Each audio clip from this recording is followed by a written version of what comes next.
miles, generally, they have a better sort of cash value when you add them up and you earn them. But I do know some real cashback diehards out there, and maybe they'll tell you otherwise.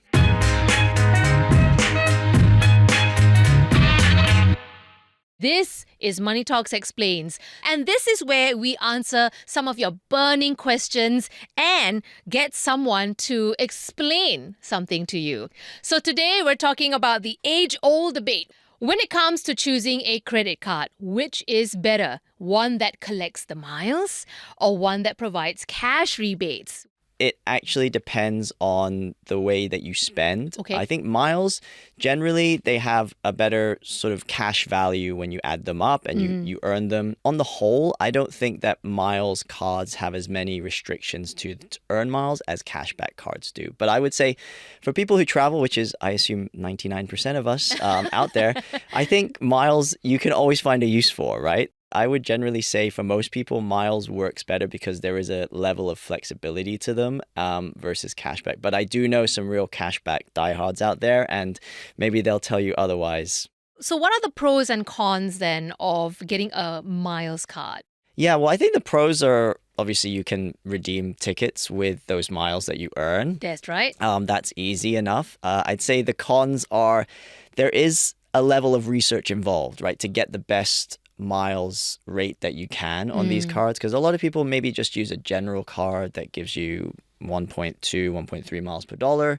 But there are some specific types of spending cards out there that can get you up to 4 miles per dollar. So it's more about optimizing. I always like to use this word, optimizing your spend rather than spending for the sake of spending, which you should never be doing, obviously. You just need to earn what you would typically earn when you spend. There's a level of research involved in that. It might be a lot of effort for a lot of people. With cashback, the pros is it's easy, right? You kind of know there's a headline rate that you're going to get maybe 1.7, 1.8%. I think the best cashback card out there at the moment is 2% with no minimum spend and no sort of hoops to jump through, rather. Okay. But the downside is if you want to meet these headline rates that a lot of them are promoting, some are saying up to 20% cashback or up to 10% or up to 8%. There's an asterisk next to that saying you need to spend on this specific thing every quarter, minimum spend, and it's capped at whatever, 200 per quarter. There are caps to those things. For the no obligation, no minimum, I'd say 2%, maybe just over 2% is probably the best you'll get on cashback. And that's easy. People like that. It's just cash back to you in credit, in statement credit. And I wonder as well, though, whether it's about when you have that kind of card. For example, if I'm moving to a new house and I know I'm going to buy lots of big ticket items, that's going to chalk up lots of either miles or cash rebates because I'm chalking up a large bill. Yeah, so I think that's also another thing to consider is are you in the next sort of 6 to 12 months, are you going to have a big outlay? And if you do you know which card to put it on, right? Because it might not make sense to just put it on one card and you're leaving either miles or maybe potentially some cash back on the table. And that's the thing with some of these cards. I mean, even the miles cards, they have caps on the 4 mile per dollar type of range. You can only earn it up to $2,000 a month or $1,000 per statement month, whatever it is. And that might not make sense if you're spending a lot of money in one go. Same thing with cashback. There are minimums per month. And if you don't spend maybe the minimum the next month, it might not make sense to spend so much in 1 month. Exactly. One other thing to consider is the choice. I think no one can kind of argue with the fact that there are more miles cards out there in the Singapore market. Oh my gosh, the menu is like 10 pages long. So the cashback, I think there's more limited choice in terms of what you can pick, whereas miles, there's definitely a bit more optionality with what you can go with. I'm not very good and diligent with keeping track of how much I'm spending in terms of how much miles, how many miles I'm earning.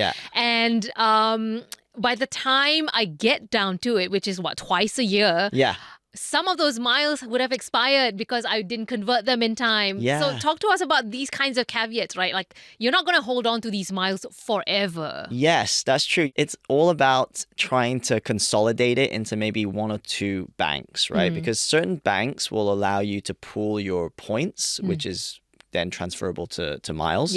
And certain banks won't allow you to pull those points. So I think go with banks that allow you to pool the points. And what that means is things you earn together across these different cards, you can put together in one pot and then you can convert it at one point. So there are certain cards that have points that don't expire ever. And then there are certain cards that might have points that expire within a year or even 2 years. So you need to like make sure you understand where things are expiring and sort of keep track of it. But if you do a quarterly refresh of that, then it shouldn't be too much of an issue. I mean, there are some programs, I know DBS does one. If you have the DBS Altitude card, for instance, you can actually have a quarterly redemption sort of all your points in all your accounts. That's and right. You just pay one fee per year. It's like $45 per year, and they'll just do it for you automatically. And so that makes a lot of sense for people who just don't have the time to track it. So you talked about how the miles card would be great for someone who travels often. What about other kinds of profile descriptors? Who would a miles card fit, and who would a cash rebate card fit? Well, I think a cash rebate card, maybe a younger demographic, people who are early in their careers, maybe don't have as much spending power.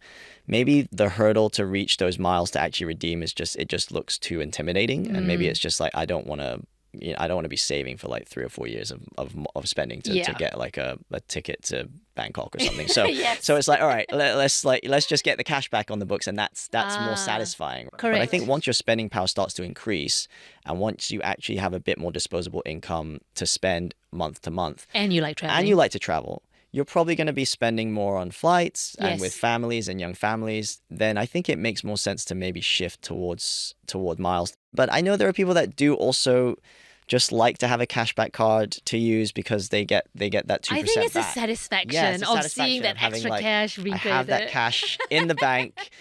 It's all a psychological thing. I just think on a value perspective, I think miles offer better value. But I can understand the psychological aspect of cashback and how there's that satisfaction of saving 2%. But I think the common denominator for the two kinds of cards is all that money comes back to you. Comes back to you. Yes. Yeah, So right. I think that, you're right. Exactly. That's a great point. I think one of the things that we forget, or a lot of people that talk about not wanting to do credit cards, is I'm going to spend this much, or you're not going to pay on I don't time. like high interest credit. But if you pay off your credit card on time, In full, every month, and you're disciplined, you'll get rewards from banks. And so that doesn't matter whether it's miles or whether it's cashback. If you spend on a debit card, you're not getting anything. No matter what. No. It's just coming out of your account. So there's no benefit whatsoever to you, and the bank's not giving you anything for, quote unquote, free. Whereas if you use a miles card or a cashback card, you are getting something for free, basically by spending. We talked about the variety, just the sheer number of cards that are out there in the market. So for someone like me who just cannot deal with Just fathom that. The volume, the sheer volume of cards that are out there. How do I make that decision? I think there is always the option of just having a one catch-all card, but it won't be optimizing it, right? I think it's more the fact that if you do want to optimize your strategy, you really do have to have a spending plan and a credit card plan that fits your spending. People will spend more maybe at fair price. Some people will spend more on flights. Some people will spend more on Lazada, shopping online. So I think it's very specific to you and your spending patterns. As I always say, don't spend more than you need to spend. Just get better value for what you're spending. Tim, it's been a pleasure. Thank you for being our Money Talks explainer today. Thank you so much for having me, Andrea.